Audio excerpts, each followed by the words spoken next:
Salam, sahabat setia berita selamat dari Duma yang dikasihi Tuhan dimanapun berada. Perkenalkan, nama saya Pendeta Daspiron yang bertugas di Resort GKE Pahandut Palangkaraya Hilir, tepatnya melayani di Jemaat Agape. Sebelum membaca dan merenungkan firman Tuhan, mari kita berdoa. Ya Tuhan Allah Bapa kami di sorga, kami bersyukur dan berterima kasih atas segala kebaikan, kemurahan, tuntunan, dan penyertaan Tuhan dalam kehidupan kami hari-hari yang telah kami jalani dan lalui. Saat ini Tuhan, kami akan membaca dan merenungkan firman-Mu. Kami mohon Roh-Mu yang kudus melengkapi kami masing-masing, supaya kami bisa memahami dan mengerti kehendak-Mu. Amin. Adapun firman Tuhan yang menjadi renungan kita pada hari ini, Minggu tanggal 11 Agustus 2024, sesuai dengan Almanak Nas GKE, yaitu dari 2 Samuel pasal 18 ayat 1-18, dengan judul perikop, Absalom terpukul kalah dan mati. Daud memeriksa barisan tentara yang bersama-sama dengan dia. Kemudian ia mengangkat kepala pasukan 1000 dan kepala pasukan 100 atas mereka. Lalu Daud menyuruh tentara itu maju berperang, sepertiga di bawah perintah Yoab, sepertiga lagi di bawah perintah Abisai, anak Zeruya, adik Yoab, dan sepertiga lainnya di bawah perintah Ittai, orang Gad itu. Lalu berkatalah raja kepada rakyat, "Aku juga akan maju berperang bersama-sama dengan kamu." Tetapi tentara itu berkata, "Janganlah tuanku maju berperang, sebab apabila kami terpaksa melarikan diri, maka mereka tidak akan menghiraukan kami. Bahkan sekalipun mati separuh daripada kami, mereka tidak akan menghiraukan kami. Tetapi tuanku sama harganya dengan 10.000 orang daripada kami. Sebab itu adalah lebih baik bahwa tuanku bersedia menolong kami dari kota." Kemudian berkatalah raja kepada mereka, "Apa yang kamu pandang baik akan kuperbuat." Lalu berdirilah raja di sisi pintu gerbang, dan seluruh tentara itu berjalan keluar, beratus-ratus dan beribu-ribu. Dan raja memerintahkan kepada Yoab, Abisai, dan Ittai, demikian, "Perlakukanlah Absalom, orang muda itu, dengan lunak karena aku." Dan seluruh tentara mendengar ketika raja memberi perintah itu kepada semua kepala pasukan mengenai Absalom.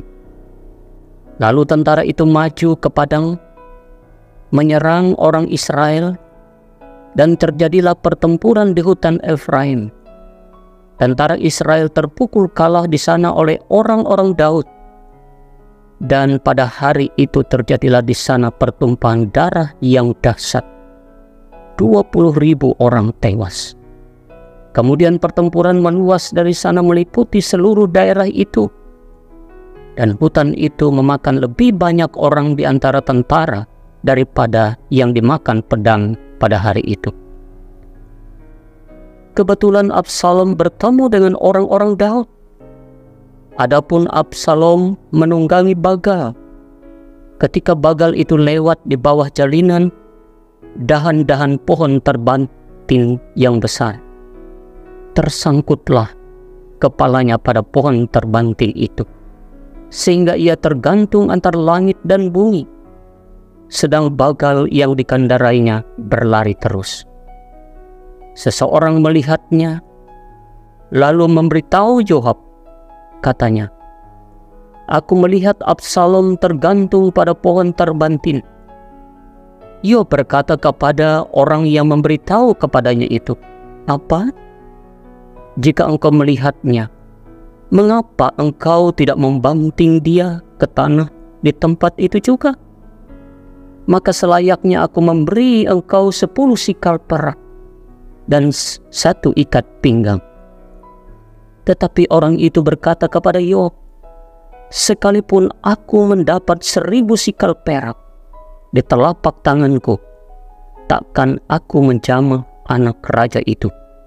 Sebab di depan telinga kamilah raja memberi perintah kepadamu dan kepada Abisai dan kepada Ittai, katanya, lindungilah Absalom, orang muda itu, karena aku. Sebaliknya, jika aku mencabut nyawanya dengan hianat, tidak ada sesuatu pun yang tinggal tersembunyi kepada raja, maka engkau akan menjauhkan diri. Tetapi Yoab berkata, aku tidak mau membuang-buang waktu dengan kau seperti ini.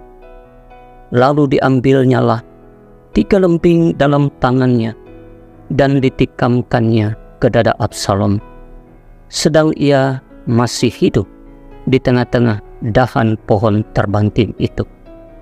Kemudian 10 bujang pembawa senjata Yoab mengelilingi Absalom, lalu memukul dan membunuh dia. Sesudah itu Yoab meniup sangkakala, sehingga tentara berhenti mengejar orang Israel, sebab Yoab mau menahan tentaranya itu. Lalu mereka mengambil mayat Absalom dan melemparkannya ke dalam lubang yang besar di hutan itu. Kemudian mereka mendirikan di atasnya timbunan batu yang sangat besar, dan seluruh orang Israel melarikan diri masing-masing ke kemahnya. Sewaktu hidupnya, Absalom telah mendirikan bagi dirinya sendiri tugu yang sekarang ada di lembah raja. Sebab katanya, aku tidak ada anak laki-laki untuk melanjutkan ingatan kepada namaku. Dan ia telah menamai tugu itu menurut namanya sendiri. Sebab itu, sampai hari ini tugu itu dinamai orang Tugu Peringatan Absalom. Demikianlah pembacaan firman Tuhan. Firman-Mu itu pelita bagi kakiku dan terang bagi jalanku. Sahabat setia BSGD yang dikasihi Tuhan dimanapun berada, renungan ini saya beri tema Tuhan menyatakan keadilannya. Kita bisa bayangkan seorang hakim di pengadilan yang harus memutuskan sebuah kasus yang rumit. Di satu sisi, ada seorang terdakwa yang adalah anak dari seorang teman dekat hakim tersebut. Namun, terdakwa ini jelas-jelas bersalah dan kejahatannya tidak bisa dimaafkan begitu saja. Hakim ini harus memilih antara menjalankan keadilan dengan menjatuhkan hukuman yang pantas, atau memberikan keringanan karena hubungan pribadi. Keputusan hakim ini akan menunjukkan apakah dia benar-benar adil atau tidak. Sahabat setia BSGD yang dikasihi Tuhan, dalam 2 Samuel pasal 18 ayat 1 sampai 18, kita bisa melihat kisah tentang Absalom, seorang putra Raja Daud yang memberontak melawan ayahnya sendiri. Absalom adalah sosok yang karismatik dan berhasil mengumpulkan dukungan dari banyak orang Israel. Namun pemberontakannya menimbulkan konflik yang besar dan berdarah, karena Absalom ingin menguasai kerajaan dari Raja Daud, ayahnya. Apakah Absalom lantas berhasil? Tidak semudah itu, saudara-saudara. Justru Raja Daud mengatur strategi dengan membagi pasukan menjadi 3 bagian yang dipimpin oleh kepala pasukan masing-masing oleh Yoab, Abisai, dan Ittai. Strategi ini diharapkan bisa mengimbangi dan mengalahkan pasukan Absalom yang jauh lebih banyak jumlahnya. Bahkan bukan hanya itu, Daud pun ikut menawarkan dirinya untuk berperang bersama-sama dengan tentaranya. Tetapi para tentaranya menolak Raja Daud ikut berperang, karena bagi mereka harga seorang raja begitu mahal di dalam pertempuran. Raja harus dilindungi dan diselamatkan. Raja Daud hanya berharap kepada para pemimpin pasukan untuk memperlakukan Absalom anaknya supaya jangan sampai dilukai, apalagi membunuhnya. Demi aku, kata Daud. Walaupun ia melakukan pemberontakan akibat dari ketidakpuasan dan ambisi pribadi, Daud tetap mencintai dan mengasihi anaknya. Sahabat setia BSGD yang dikasihi Tuhan, pertempuran pun tidak terelakkan di hutan Efraim, sehingga para tentara yang berada di pihak Absalom mengalami kekalahan besar dan Absalom pun mau melarikan diri menggunakan kuda, tetapi tersangkut kepalanya di dahan pantar banting, sehingga mengakibatkan dia tergantung di dahan tersebut dan akhirnya dibunuh oleh Yoab dengan 3 tombak, meskipun Daud memerintahkan untuk tidak menyakiti anaknya. Keputusan untuk mengakhiri hidup Absalom bukanlah keputusan yang mudah atau populer.